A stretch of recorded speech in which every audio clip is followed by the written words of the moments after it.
The auction gavel came down at exactly 9:14 in the morning, and Vanessa Cole didn't even look up from her phone. Lot 12, the Riverbend warehouse, sold. A man in a faded canvas jacket stood near the back of the room, holding a paddle nobody else had bothered to raise. Vanessa's assistant leaned toward her and whispered, "That's the guy who bought your dead warehouse." Vanessa laughed once, short and dismissive. "Let him have it. It's worthless." She had no idea that in exactly 371 days, that same man would be sitting across a boardroom table from her, calmly explaining why her company's largest client had just signed with him instead. If a story about being underestimated resonates with you, stay with me until the end, because what happens in the next 20 minutes will change the way you look at every person you've ever dismissed. Comment where you're watching from, because I read every single one. The morning of the auction had started, like most mornings for Vanessa Cole, with a calendar packed so tightly there was no room in it for anything unplanned. She was the founder and CEO of Cole Distribution, a regional logistics company she had built from a single delivery van into a fleet of 200 trucks over the course of 11 years. Her offices sat on the 14th floor of a mid-rise building downtown, with floor-to-ceiling windows that looked out over the rail yards and the river. And on the wall behind her desk hung a framed photo of the very first truck she had ever owned, rusted and half-broken. A reminder, she liked to tell interviewers, of where she started. She did not like to be reminded of much else. Vanessa ran her company the way she ran her mornings, fast, efficient, and with very little patience for anything that slowed her down. She had a gift for spotting inefficiency and an equally sharp instinct for cutting it loose the moment she found it. The Riverbend warehouse was, by every metric she used, dead weight. It was a 60,000-square-foot building on the industrial edge of the city, built in the 1970s, with a leaking roof, an outdated loading dock, and a location that her own logistics team had flagged 3 separate times as too far from the interstate to be worth the overhead. She had inherited it in a portfolio acquisition 2 years earlier, tried to lease it twice, failed both times, and finally decided the fastest way to stop bleeding money on property taxes and insurance was to unload it at auction for whatever she could get. She did not attend auctions personally as a rule, but this one was small, and her CFO had asked her to sign off on the reserve price in person, so she'd come, coffee in hand, expecting to be back at her desk within the hour. She noticed the man in the canvas jacket the way she noticed most people who didn't belong in rooms like that one briefly, and without curiosity. He was maybe 40, with the kind of weathered, sun-worn face that suggested he spent more time outdoors than in conference rooms. He carried a battered leather folder under one arm and sat alone near the back, not talking to anyone, not checking his phone, just watching the room the way a man watches a chess board before he's decided which piece to move.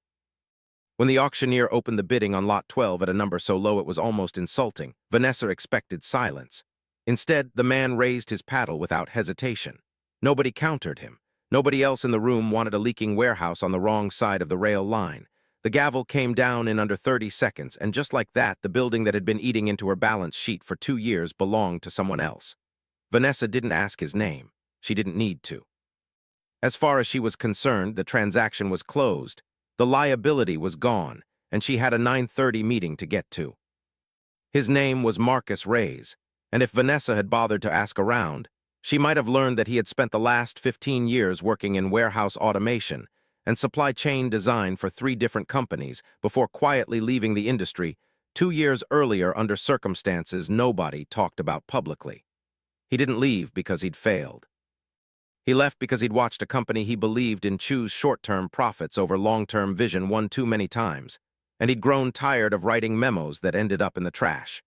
He had spent those 2 years consulting quietly, taking only the jobs that interested him, and saving every dollar he could towards something he hadn't told anyone about yet, not even the 2 men who would eventually become his first employees. When he raised his paddle that morning, it wasn't an impulse. It was the final step in a plan he had been building in his head, on legal pads, and in late-night spreadsheets for the better part of a year. He had walked the perimeter of that warehouse 4 separate times before the auction, at 4 different hours of the day, watching the traffic patterns on the access road, checking the water table near the loading dock, measuring the distance to the rail spur that ran along the property's northern edge. A rail spur that Vanessa's own real estate team had noted in a footnote and never followed up on. Where her team saw a dead building in the wrong location, Marcus saw a building with direct rail access that nobody else in the city had bothered to reactivate in 30 years. He signed the paperwork that afternoon, paid in full, and drove out to the property alone as the sun was going down. He stood in the empty lot for a long time, looking up at the cracked signage that still read Coal Distribution, Storage Facility 4, and he didn't smile. He wasn't a man who smiled easily, but something in his chest settled, the way it does when a plan you've carried quietly for a long time finally has a place to stand. Vanessa forgot about the warehouse by the end of that same week. She had bigger things occupying her attention: a fleet expansion, a new regional contract with a national retailer, a boardroom full of investors who wanted quarterly growth numbers that kept climbing. Coal distribution was, by any outside measure, thriving. Revenue was up 14% year over year. She had just closed the company's largest client relationship to date, a partnership with a fast-growing e-commerce brand called Halden Goods that needed regional fulfillment across 3 states. It was the kind of deal that made industry publications call her a rising force in logistics, the kind of deal that made her board relax and her competitors nervous. She had no reason to think about a leaking warehouse on the wrong side of the rail line, sold for pocket change to a man in a canvas jacket. She had no reason to think about him at all. For the first 3 months, Marcus didn't do anything that would have shown up on anyone's radar. He worked alone mostly, patching the roof himself on weekends, rewiring the loading dock lighting, negotiating quietly with the short-line rail company that owned the spur running along his property, a negotiation that took 11 weeks and ended with him securing rail access rights that had sat dormant since the Reagan administration. He didn't advertise. He didn't network. He hired 2 people he trusted from his old industry days: a logistics engineer named Priya Anand, who had left corporate warehousing for the same reasons he had, and a young operations coordinator named Deshaun Miller, who had been laid off from a competitor 8 months earlier and was working 2 part-time jobs to make rent. Marcus paid them both more than they'd made at their old jobs, out of savings he wasn't sure would last, and told them the same thing he told himself every morning standing in that half-renovated warehouse: "We're not building something to compete today. We're building something that will matter in a year." By the 5th month, the warehouse had a new roof, a rebuilt loading dock with automated systems Marcus had designed himself, and a functioning rail spur that could move freight in and out of the city without ever touching the congested interstate corridor that every other logistics company in the region depended on. He called the company Ray's Regional Freight, registered it quietly, and took on his first client, a mid-sized furniture importer who had been paying Coal Distribution's rates for years, and jumped at the chance to save 18% by routing through rail instead of truck. It was a small account. Vanessa never heard about it. Her sales team never flagged it. Losing one furniture importer out of a client roster of hundreds didn't move any needle anyone at Coal Distribution was watching. Somewhere around the 8th month, that started to change, though nobody at Coal Distribution understood why yet. A second client left, then a third, all smaller accounts, all citing lower shipping costs elsewhere without nomming a competitor. Vanessa's operations director, a careful, quiet man named Harold Bishop who had been with the company since its first year, noticed the pattern before anyone else did. He pulled the account cancellation data one Tuesday evening after most of the office had gone home, cross-referenced the shipping regions, and found something that made him sit very still at his desk for a long moment.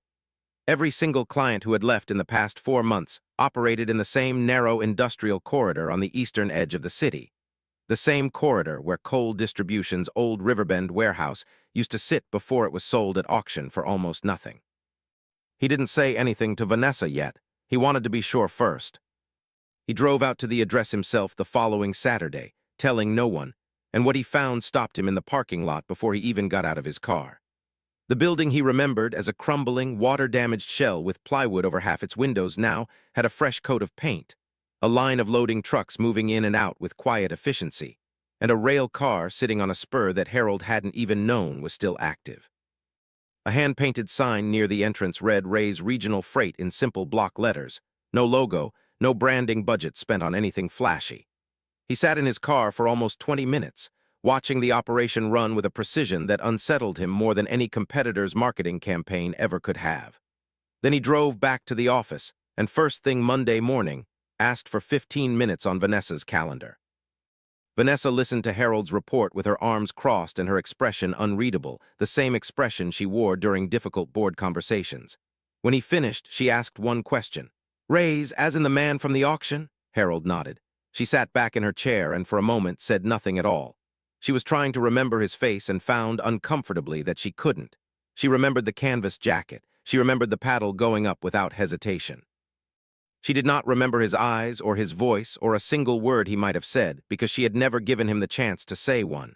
"How much revenue are we talking about?" she finally asked, and Harold told her the number, and it was small enough that under normal circumstances she would have dismissed it entirely. But it wasn't the number that had unsettled Harold. It was the trajectory. 4 clients in 4 months, each one larger than the last, each one leaving for the same unnamed competitor operating out of a building she had sold for scrap value less than a year earlier. She told Harold to keep monitoring it and went back to her regular schedule, but something about the report stayed lodged in her chest for the rest of that week, an itch she couldn't quite place. She found herself, at odd moments, thinking about the auction room, about the man who hadn't spoken, who hadn't negotiated, who had simply raised a paddle and taken something she considered garbage. She told herself it was nothing. Competitors came and went in the logistics industry constantly, small regional players who burned bright for a year and folded when their capital ran out. She had outlasted a dozen of them already. She had no reason to think this one would be any different. She was wrong, though it would take another 3 months for the shape of just how wrong to become fully visible. The call came on a Thursday afternoon from Halden Goods, the fast-growing e-commerce client whose partnership had made headlines a year earlier and represented nearly a fifth of Coal Distribution's total annual revenue. Their VP of Operations, a sharp, no-nonsense woman named Renata Ford, asked for a call with Vanessa directly instead of routing it through the usual account manager, which was, in itself, a signal Vanessa should have caught immediately. When they connected that afternoon, Renata didn't waste time with pleasantries. She told Vanessa that Halden Goods had been approached by a regional fulfillment provider offering rail-integrated delivery at a cost structure nearly 20% below what Coal Distribution was currently charging, with delivery windows that were, according to the pilot data Halden had already run, faster and more reliable than anything Coal's truck-dependent network could match. Vanessa asked carefully for the name of the provider. Renata said it without hesitation, the way people say names that mean nothing special to them yet. Ray's Regional Freight. Vanessa felt something cold settle in her stomach, the specific, unmistakable feeling of a door closing somewhere far away that she had no ability to reach in time to stop it. She spent the rest of that call doing what she did best, negotiating, reassuring, promising improvements to service and pricing, buying herself time the way she'd bought herself time in 100 difficult conversations before. Renata was polite, professional, and entirely noncommittal, which Vanessa recognized immediately as the sound of a decision that had already quietly been made. When the call ended, she sat alone in her office for a long time, the city spread out below her window in its usual indifferent grid of rooftops and traffic, and she thought again about the man in the canvas jacket, about the 30 seconds it had taken to end an auction she'd barely paid attention to, about how completely she had failed to see the shape of what she was giving away. She called Harold back into her office and asked him to pull together everything he could find on Ray's Regional Freight. Not gossip, not rumor, actual data. Client lists, service areas, pricing structures, anything that would help her understand exactly what she was up against before it cost her anything more than a handful of small furniture accounts. Harold, to his credit, had already started building the file weeks earlier, sensing exactly where this was heading before Vanessa herself had caught up to it. What he handed her that evening was more thorough and more alarming than she had expected. Ray's Regional Freight had grown from a single client operation to servicing 11 companies across 3 counties in under a year, all without a single dollar spent on advertising, all built entirely on word of mouth between operations managers who talked to each other more than any of their CEOs realized. The rail spur Marcus had reactivated gave him a structural cost advantage that Coal Distribution, with its truck-dependent fleet, simply could not replicate without years of infrastructure investment Vanessa didn't currently have the capital or the land access to pursue. Buried on the last page of Harold's notes was a single line that Vanessa read 3 times before she fully absorbed it. The warehouse's founder had, according to public permit filings, personally supervised the rail reactivation himself, spending 11 weeks negotiating access rights that predated Coal Distribution's own ownership of the property by decades. She had owned the rights to that rail spur the entire time she'd owned the building. She had simply never known to look for them. That night, Vanessa did something she almost never did. She stayed at the office long after everyone else had gone home, sitting in the dark with only her desk lamp on, going back through 2 years of internal reports on the Riverbend property, trying to understand how something so valuable had sat under her company's ownership for 2 years and been dismissed, in 3 separate internal reviews, as worthless. She found the original valuation memo that had recommended the sale, written by a junior analyst who had since left the company, and read it line by line. The memo noted the building's age, its deferred maintenance, its distance from the interstate. Nowhere in 4 pages did it mention the rail spur at all. It had simply never occurred to anyone doing the analysis to walk the property's edges and ask what infrastructure might already be sitting there, unused, waiting for someone patient enough to notice it. She closed the file and sat in the dark for a long time, feeling something she hadn't felt in longer than she could remember.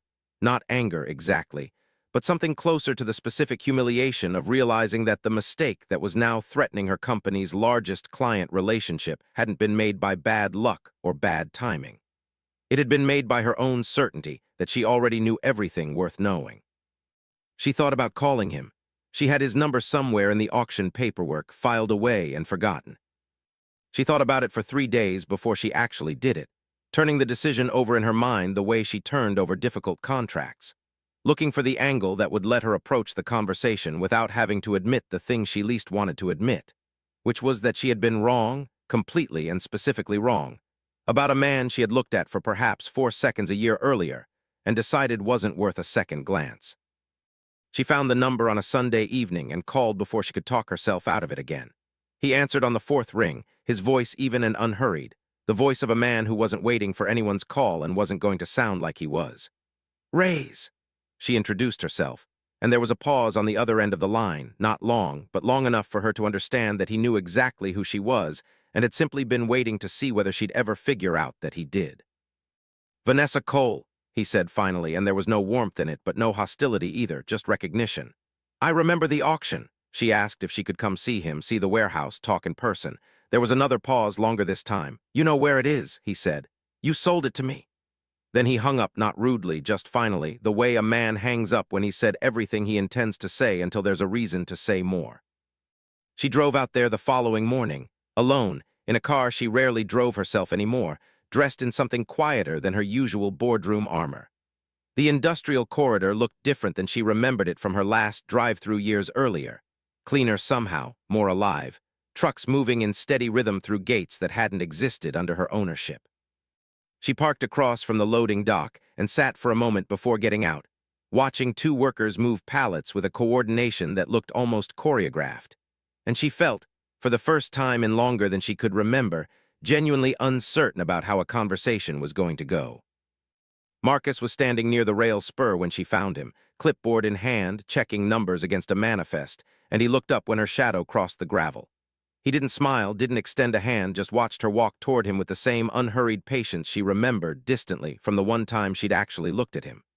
"Mr. Rays," she said. He nodded once. "I know who you are, Miss Cole. Everyone in this corridor knows who you are." She felt the words land the way they were meant to, not cruel, just accurate. "I came to talk about Halden Goods," she said. "I came to talk about a lot of things, actually." He set the clipboard down on a stack of pallets and crossed his arms, waiting, unwilling to make this easier for her than it needed to be. She told him, more honestly than she had planned to, exactly what had happened. The client calls, the account losses, the memo she'd found buried in her own files that never once mentioned the rail access sitting under her nose for 2 years. She told him she wasn't there to threaten him or undercut him or beg him to stop taking her clients. She said she was there because she wanted to understand how a building she had looked at for 2 years and seen nothing in had become, in less than 12 months, something worth losing her biggest account over. Marcus listened without interrupting, the same way he had read Julian's contract in another story, the same way patient men listen when they've already decided the conversation is worth having but aren't going to rush it for anyone's comfort. When she finished, he was quiet for a long moment, looking out at the rail line running along the northern edge of the property. "You didn't see nothing," he said finally. "You saw a building. I saw infrastructure nobody had bothered to activate in 30 years, sitting on land priced like it was worthless because the last three owners never once thought to walk the property line and ask what was already there. He looked at her directly then, for the first time since she'd arrived. That's not a secret, Miss Cole. That's public record. Anyone could have found it. Nobody looked. She absorbed it the way she absorbed difficult truths in board meetings without visible reaction, though something in her chest tightened at the plainness of it. I'm not here to ask you to sell it back, she said. I know that's not on the table. He almost laughed, a short, humorless sound. No, it's not. I'm here because I want to understand what I missed, not just about this building. About how a company gets built the way you've built this one in less than a year, without a single advertisement, without a sales team, without anything except word of mouth between operations managers who apparently talk to each other more than I realized.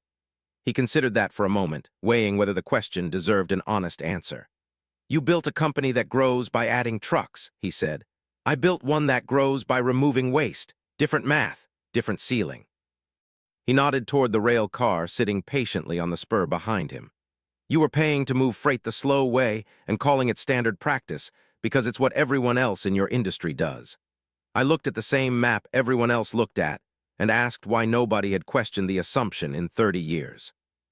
She stood there a long moment, taking in the quiet efficiency of the operation around her, the workers who moved like they knew exactly what they were doing and why, the absence of the frantic, overextended energy that characterized her own warehouses on their busiest days. I lost Halden goods because of a rail line I owned and never noticed, she said finally, more to herself than to him. He didn't offer sympathy, and she hadn't expected any. You lost Halden goods because you priced yourself for a world where truck freight was the only option, he said. I gave them a cheaper, faster one. That's not a trick. That's just what happens when somebody does the work you didn't. The honesty of it should have stung more than it did. Instead, standing in the gravel lot of the warehouse she had once considered dead weight, she felt something closer to clarity than humiliation, the specific, uncomfortable clarity of finally understanding exactly where you went wrong. She asked him carefully whether there was any version of a partnership that made sense, her fleet's reach combined with his rail access, a way to serve clients neither of them could fully serve alone. He didn't answer right away. He walked a few steps toward the rail car, ran a hand along its cold metal side the way a man touches something he's proud of without needing anyone to notice, and then turned back to her. Maybe, he said, but not today, and not because I'm trying to punish you. He looked at her steadily. Because a partnership built on you finally noticing what I built only after it started costing you money isn't a partnership. It's damage control. If you want to talk about working together, come back when you're not here because you lost an account. Come back because you actually looked at what we're doing here and decided it was worth understanding on its own terms. It wasn't a rejection. It was a condition, and she recognized, standing there, that it was a fair one.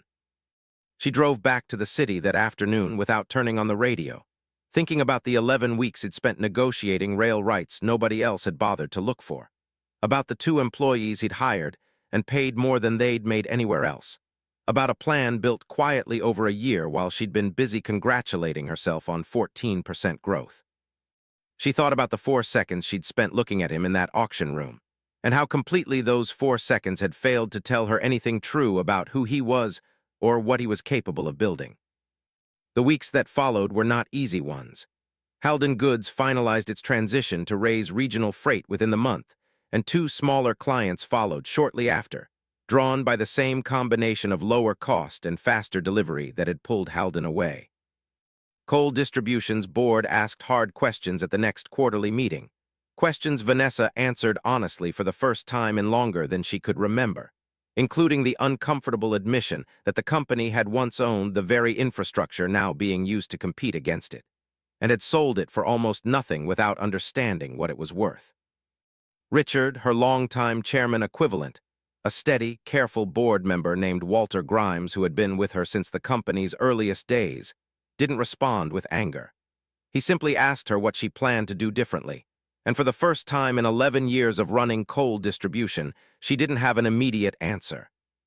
She spent the following 2 months doing something she had never made time for before, walking her own properties, personally, corridor by corridor, asking not what a building cost to maintain, but what infrastructure might be sitting dormant beneath the ledger entries her analysts had written off as liabilities. She found in that process two smaller parcels with similar rail access nobody at cold distribution had ever investigated, access that had simply never made it into anyone's due diligence, because nobody had thought to ask the question in the first place. She began restructuring her own logistics model, not to compete directly with Marcus, but to stop bleeding accounts to a blind spot she now understood had cost her far more than one warehouse. She promoted Harold to a newly created role overseeing infrastructure and property strategy, a job that hadn't existed at cold distribution a year earlier, and told him plainly that his job was to find every blind spot in the company before someone else did. Nearly 5 months after that conversation in the gravel lot beside the rail spur, Vanessa drove back out to Ray's regional freight, this time with a folder under her arm instead of a phone in her hand, and this time she had called ahead. Marcus met her outside the loading dock, and something in his expression had shifted slightly, not warmth exactly, but the particular respect of a man watching someone do the harder, slower work of actually changing, instead of simply apologizing for what had happened. She laid out in specific terms a proposal that didn't ask him to give up anything he'd built, a joint fulfillment corridor along the eastern edge of the city, her trucks handling last-mile delivery from his rail-fed hub, splitting the cost savings in a structure that gave both companies access to clients neither could fully serve alone. She had brought numbers this time, not apologies. He read through the proposal slowly, the same unhurried way he read everything, and when he finally looked up, there was something almost like approval in his expression. "This is different than the last time you were here," he said. She nodded. "The last time I was here, I was trying to fix a mistake. This time I'm trying to build something that wouldn't need fixing." He considered that for a long moment, looking out at the rail spur that had quietly rewritten both of their companies' trajectories over the course of a single year. "That's the first proposal from your side of the city I haven't wanted to throw away," he said, and it wasn't warm, but it was, from him, close enough to a yes that she felt something in her chest finally loosen. They didn't become friends. There was no dramatic handshake, no press release, no announcement that made industry publications the way her original Halden Goods deal once had. What they built instead over the following year was quieter and more durable, a working partnership between two companies that had started as competitors and ended up stronger for the collision, each one filling the gap the other couldn't reach alone. Coal Distribution's stock, which had dipped sharply in the quarter after the Halden Goods loss became public, recovered steadily over the following 3 quarters as the new infrastructure strategy began paying off in ways analysts hadn't expected. Vanessa never publicly credited Marcus for the shift, and he never asked her to. Inside the company, though, things changed in smaller, quieter ways that never made the trade publications. The property acquisition process changed permanently, requiring physical site walks before any building could be written off as worthless. Harold's new department grew from a single hire to a team of 6. And once a quarter, without fanfare, Vanessa drove out to the eastern corridor herself, parked across from the rail spur, and walked the property line the way she now walked every property line in her portfolio, slowly, deliberately, looking for whatever value might be sitting quietly beneath the surface, waiting for someone patient enough to notice it. She thought often about the 4 seconds it had taken to dismiss a man in a canvas jacket at an auction she'd barely bothered to attend, and about the year it had taken to understand exactly what those 4 seconds had cost her. She did not think about it with bitterness anymore. She thought about it the way you think about a lesson that changed the shape of everything that came after it, quietly, permanently, and with a specific gratitude reserved for the mistakes that don't destroy you, but teach you, just in time, how close you came to letting them. If this story meant something to you, if it made you think twice about the people you walk past without a second glance, share it with someone who needs the reminder, and subscribe for more stories like this one, because the next person you underestimate might be the one who ends up teaching you the most important lesson of your life.